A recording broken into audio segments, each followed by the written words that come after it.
Bonjour. Comment caractériser l'économie mondiale au printemps 2017? On fera 5 remarques plus une conclusion. Première remarque, la croissance du commerce mondial s'accélère depuis le début de l'année. Ça veut dire que, globalement, l'économie mondiale retrouve une allure, retrouve un allant qu'elle n'avait plus depuis probablement l'automne 2011. On avait une croissance du commerce mondial qui était très faible depuis cette période. On retrouve de l'allant et ça traduit une activité qui progresse nettement plus rapidement. Premier point.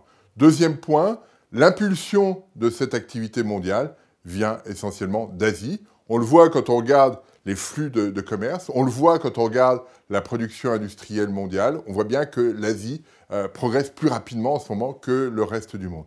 Donc Asie, élément majeur de cette reprise de l'économie mondiale. Troisième point, l'économie de la zone euro va bien.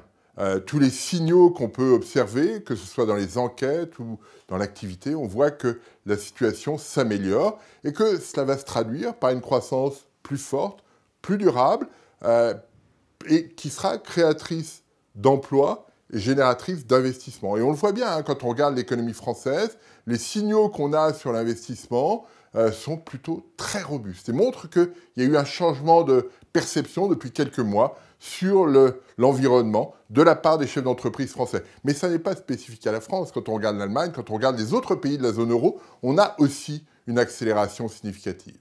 Quatrième point, le risque majeur, l'interrogation plutôt majeure que l'on peut avoir, c'est sur l'économie américaine.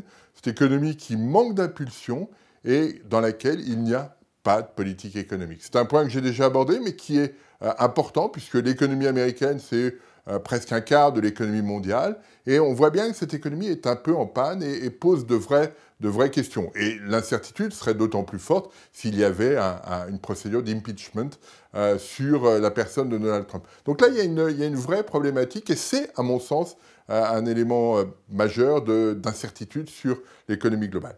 Sur les risques, d'une manière, c'est le cinquième point, sur les risques d'une manière générale, il y a le risque associé au Brexit. On voit bien, les négociations ont commencé, il y a ce montant que les Britanniques doivent payer, cette fragilité qu'on observe aussi de Theresa May. Elle a voulu se faire réélire triomphalement le 8 juin aux élections générales. Ça ne se passe pas forcément comme cela. Jeremy Corbyn revient très fort dans les sondages. Donc il y a une incertitude assez marquée sur ce qui se passe autour du Brexit. Ça, c'est un point à souligner. Deuxième point, l'incertitude toujours autour des États-Unis. Hein. On a parlé de l'interne, mais il y a toutes les relations avec le reste du monde. On l'a vu au G7, c'est quelque chose de très particulier. Et puis, dernier élément sur les risques, l'élément lié à la Chine. L'économie chinoise va plutôt bien, mais Moody's a dégradé sa note parce qu'elle a un endettement excessif, notamment du côté des entreprises. Et puis, en termes de conclusion, on voit bien que dans cet environnement, l'Europe a une carte à jouer, la zone euro a une carte à jouer, et on voit bien que l'environnement est meilleur. La zone euro réussit à s'en sortir avec une politique monétaire très accommodante qui va le rester. Elle a une opportunité de créer sa propre dynamique, et c'est le choix qu'elle doit faire au cours des prochains mois pour pérenniser sa croissance, améliorer son cycle, son emploi et sa productivité. C'est ce défi qui attend les Européens, les Français, les Allemands, les Italiens, les Espagnols et d'autres pour les mois qui viennent.